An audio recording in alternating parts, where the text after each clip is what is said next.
Imagine a carnival game. 20% chance of winning 100 rupees, 80% chance of winning nothing.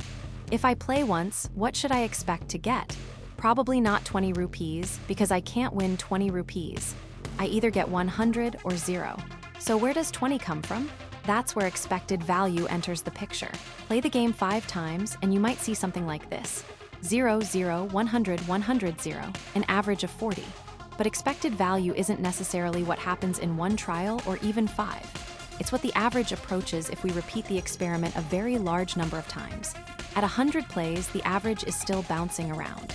By 1,000 plays, it settles closer. At 10,000 plays, the average lands right around 20.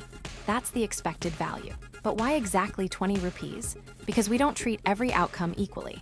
We weight each outcome by its probability. 100 rupees happens 20% of the time, so its contribution is 100 times 0.2, which is 20. 0 rupees happens 80% of the time, so its contribution is 0. Add them together, and we get 20. Expected value is a probability-weighted average, and that gives us the general formula. Expected value is the sum of every possible outcome multiplied by its probability. Take an outcome, multiply it by how likely it is, do that for every possible outcome, and add everything together. That's it. Let's try something more familiar. A fair 6-sided die. Each face has a probability of 1/6. So what's the expected value? 1 times 1/6 plus 2 times 1/6, all the way to 6 times 1/6 gives 21/6, which is 3.5. But wait, there is no 3.5 on a 6-sided die. Did we do something wrong? No, and this is one of the most important things to understand about expected value. Expected value doesn't have to be an outcome you can actually observe. You can't roll a 3.5 on this die, but roll it over and over and calculate the average, and that average approaches 3.5. Expected value is about the long-run average, not necessarily a single possible result. And this idea is extremely important in machine learning.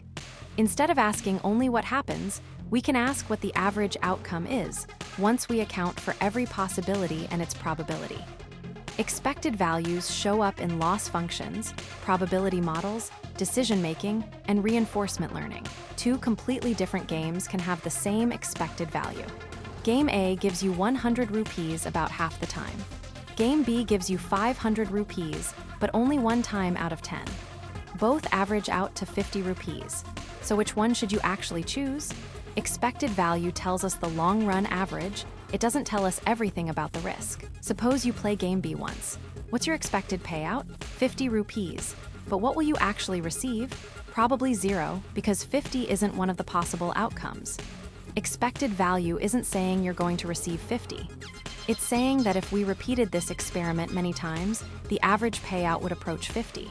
Play it again and again, and watch the running average settle right around there.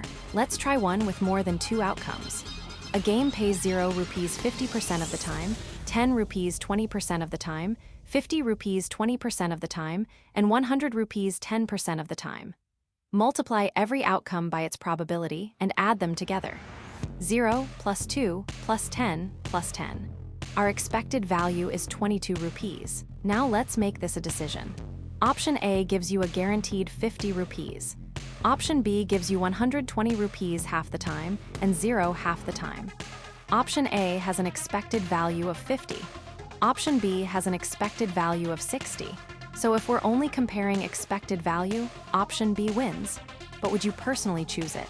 Not necessarily, because expected value doesn't tell us how much the outcomes vary.